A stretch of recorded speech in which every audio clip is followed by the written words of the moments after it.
Herkese tekrardan merhabalar. Kanalıma ve mutfağıma hoş geldiniz.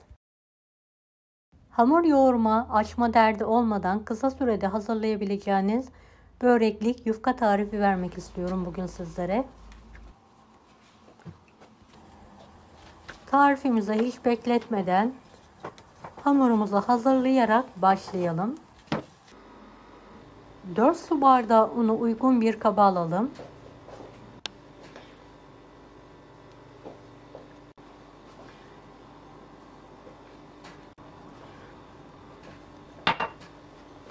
Bir buçuk tatlı kaşığı tuz, 1 paket kabartma tozu. Tüm malzemeyi karıştıralım. Toplamda 6 su bardağı su kullandım. Azar azar suyu ekleyerek pürüzsüz kıvam alana kadar karıştıralım.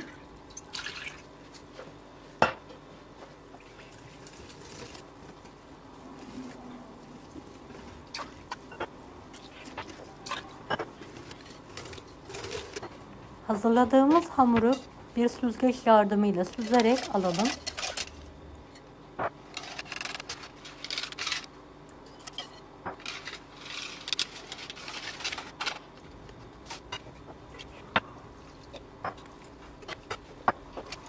Evet, pürüzsüz, akışkan bir hamur olmalı.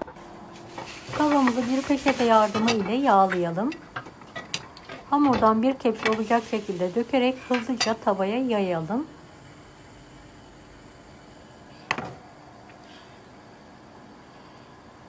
Kontrollü bir şekilde yufkamızı pişirelim.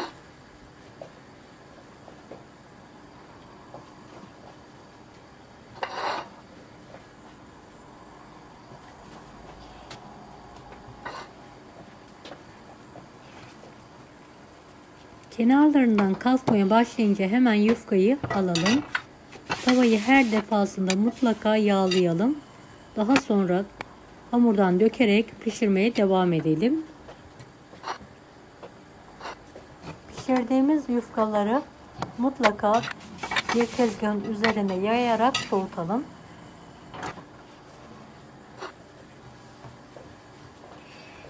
Evet, yufkamızın tek tarafını pişirdikten sonra soğutmaya alalım.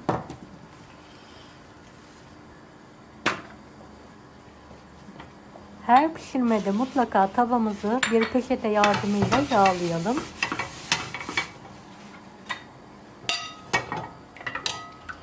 Evet, ince olacak şekilde tavaya dökerek hızlıca yayalım.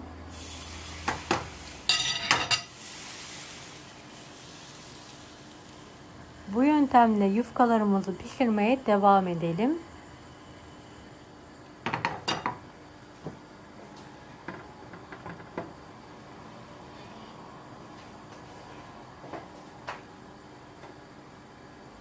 Videomu bu kısma kadar izlediyseniz yorum kısmına herhangi bir emoji bırakırsanız bana destek olmak için sevinirim.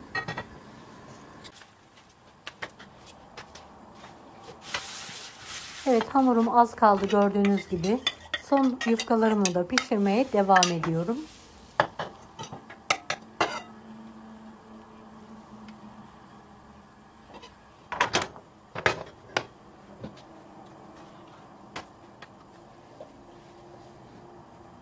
Yufkalarımı tezgah üzerine yayarak soğuttum ve şimdi hepsini bir araya alıyorum.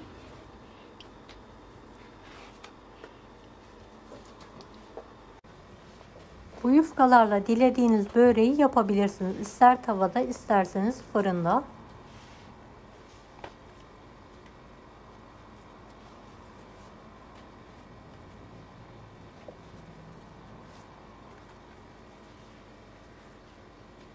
Evet, yufkaların hepsini üst üste alıyorum. Bir tanesini de yakından sizlere göstermek istiyorum. Ne kalın ne ince, orta kalınlıkta yufkalarımız. Evet, son yufkalarımı da pişirdikten sonra artık böreğimizi yapmaya başlayalım.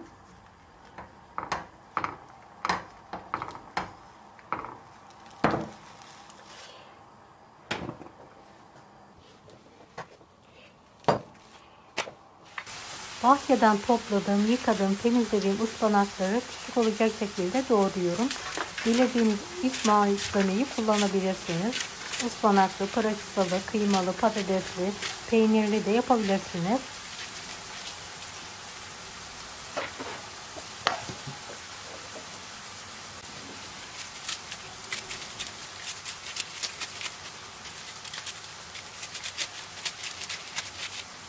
İki adet kuru soğanı bol soğan ile kavurdum. Üzerine doğradığım ıspanakları alarak sulandırmadan ıspanakları kavuruyorum.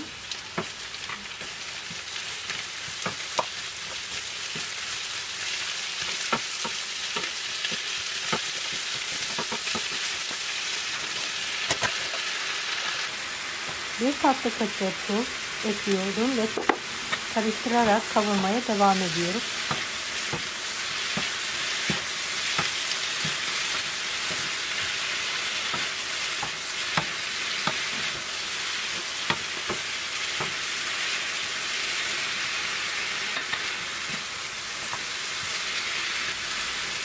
Bir tatlı kaşığı kırmızı toz biber serpelim ve tekrardan karıştırarak iç harcımızı soğutmayı bırakalım.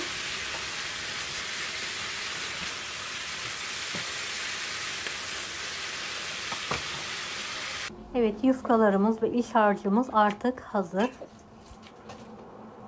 Yufkanın orta kısmına ıspanaklı harçtan koyalım ve sigara böreği gibi kalın olacak şekilde saralım.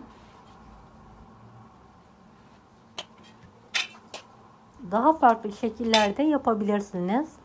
İsterseniz kare yapabilirsiniz veya gül böreği şeklinde de yapabilirsiniz.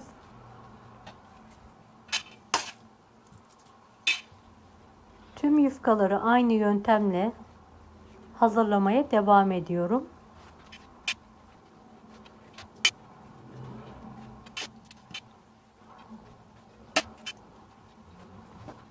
Evet, son yufkalarımı da hızlı bir şekilde hazırlıyorum.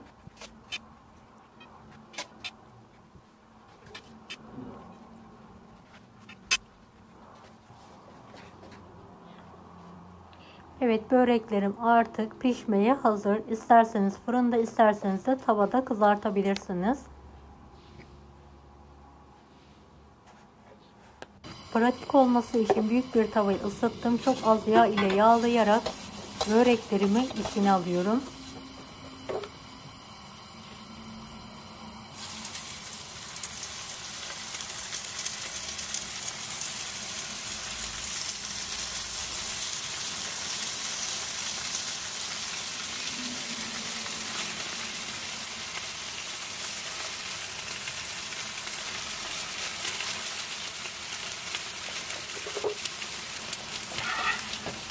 Evet, yüksek ateşte böreklerimi kızartmayı bırakıyorum.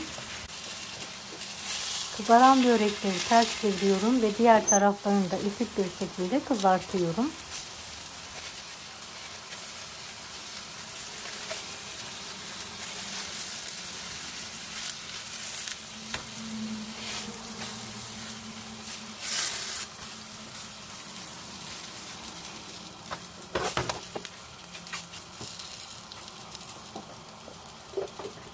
Evet, börekleri kızartmaya devam edelim. Dilerseniz ara ara biraz yağ serpebilirsiniz.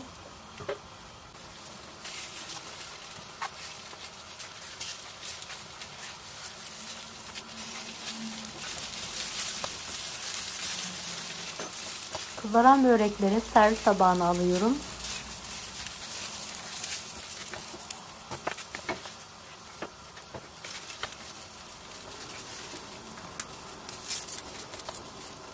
Kalan börekleri de aynı tavada kızartmaya devam ediyorum.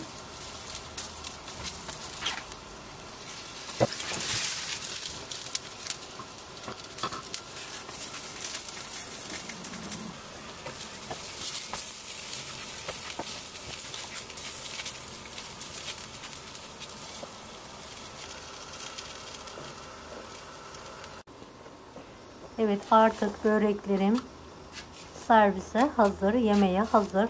Tavadan alarak sıcak sıcak servise hazırlayalım.